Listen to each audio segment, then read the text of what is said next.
Alright, so this Yapathon video is a little delayed due to some personal difficulties which inhibited the ability for my mouth to move. All I need to say about it is you never know how much your mouth just idly moves around until it can't. And it still pains me to talk, so bear with me here. Anyways, welcome back to yet another Digital Circus Yapathon. In my last video, I mentioned a line by Pomni in episode 3. Every day I spend here is one nightmare after the next. I knew it would end up like this.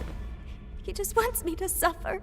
So at first, I figured I didn't really have enough to say about this. I just found it interesting and something worth thinking about. But after having plenty of time to think about it, I came up with some revelations that I thought were worth sharing. Now, first things first, up to this point, as we know it, Pomni has only been there for 3 days. You could say one adventure per day, that's 3 days. Although there is some evidence pointing towards the fact that she might have been there for a little bit longer than 3 days. For example, in that same episode, during the therapy between Zubul and Kane, Zubul says, And Pomni, she looks traumatized every time she comes back from one. and now that's interesting because from what we see with our own eyes, Zubul has only seen Pomni come back from one adventure on camera. And that is in episode 2 when she comes back from the Candy Courier Kingdom Chaos adventure. And so when Zubul says that she looks traumatized every time she comes back from one, that leads me to believe that Zubul has seen Pomni come back from multiple adventures, yet we've only seen Zubul watch Pomni come back from one adventure. This line has 2 sections that I want to focus on. I knew it would end up like this, and he just wants me to suffer. So, I knew it would end up like this, I feel like it's a lot more pointed towards the circus than he just wants me to suffer. So, if it is true that Pomni has come back from more than one adventure, then it would make sense for her to say I knew it would end up like this because Pomni has an expectation of adventures going horribly for her, and as Zubul says she looks traumatized every time she comes back from one, it's clear that they do go horribly for her. So it makes sense that Pomni would expect this one to go horribly for her, which it does. So I knew it would end up like this, very well might be pointing towards just previous knowledge of previous adventures that were off camera. It makes sense, because in the beginning of episode 5, I believe, when they come back from the water adventure, we don't see that. That's off camera. So it's implied that there are adventures off camera. It's unclear if there is an adventure and or how many adventures are between episode 2 and episode 3. So I knew it would end up like this, is just her thinking back to all the previous experiences that she had. He just wants me to suffer. This is where it gets pretty interesting because my first thought is she's not talking about Kane here. I don't think she thinks Kane wants her to suffer. Kane, once again, on camera, hasn't shown any behavior to suggest that he wants any of them to suffer. Kane has been over the top. He's been loud and boisterous, as you can say, but he hasn't shown any behavior on camera that he wants them to suffer. Now, if Pomni is thinking because she's having a horrible time in these adventures, that means Kane wants her to suffer, that could make sense. But like I said, I don't think she's talking about Kane here. I think, and this is a little bit of a stretch, Pomni might be talking about someone outside of the circus. Pomni's talking about someone on the outside. I think potentially Pomni might be referring to an employee at CNA. Now, hold on. Wait a minute. What about the whole abandoned building thing? In episode 5, Pomni says she used to explore abandoned buildings, and then she ended up here. That's true, but I don't think that she specifically mentioned the fact that the building with the headset was abandoned.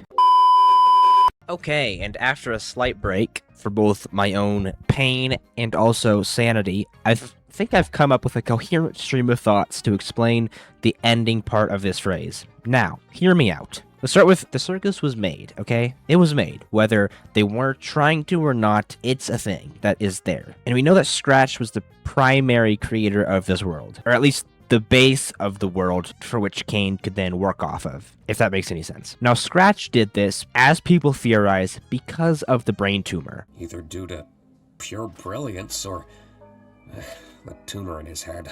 Nobody in specific, I can't think of who might have said this or who's the main purveyor of this theory, but people in general theorize that Scratch made the circus in an attempt to get away from his physical body, his physical ailments, and to live happily and longer than he otherwise would have. Now, if that's the case, it is curious why other people went in there with him. We know Kinger went in there with him, but we don't know, or we haven't learned yet, that Kinger has a physical ailment that would be the reason why he would want to be in there in the first place. But that doesn't matter, because my thinking is that as Scratch was getting ready to go in, he was telling people that he made a world that will let you live happily forever. And people were somehow convinced by this saying, and they went in with him. And in some cases, he's right. This is a world where if you don't abstract, you're going to live for as long as you do. If summer theory is real. Okay, so that's why the whole group of people went in with Scratch. Now, I think after a while of them being in there, CNA moved on, did their own thing, and they shut down as a company. Then we see Ragatha. Ragatha's in the real world being a real estate agent. Okay, she's giving a tour to a group of people, at the very least more than one person, to buy the CNA building for whatever reason. You know, Ragatha then puts on the headset, nothing happens, she gets scanned, but in real life, everything continues as normal. Finishes the tour, and then potentially one of the person in that group buys the building. Which leads me into the point that whoever bought the building, for whatever purpose, converted it into a sort of care facility. So knowing that Scratch went into this realm because of his brain tumor, potentially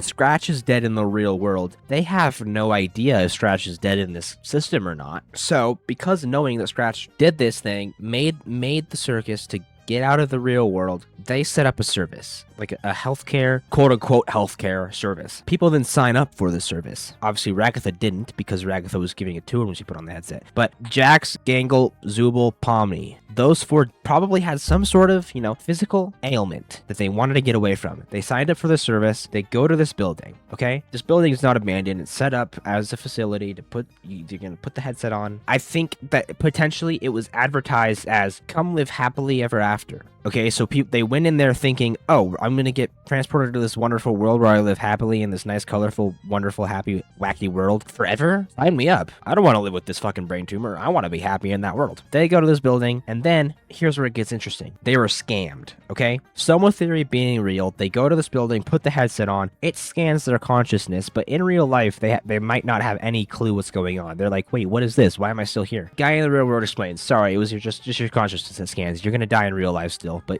your consciousness is in there, being happy. Okay, consciousness is in the circus. Consciousness is like, yes, it worked, I'm here, let's go, I'm no longer in real life. Now, I hope this is all making sense. Pomni's in there. Pomni's brain scan is like, yes, it worked, I cannot believe it worked, let's go, this is awesome. Expecting...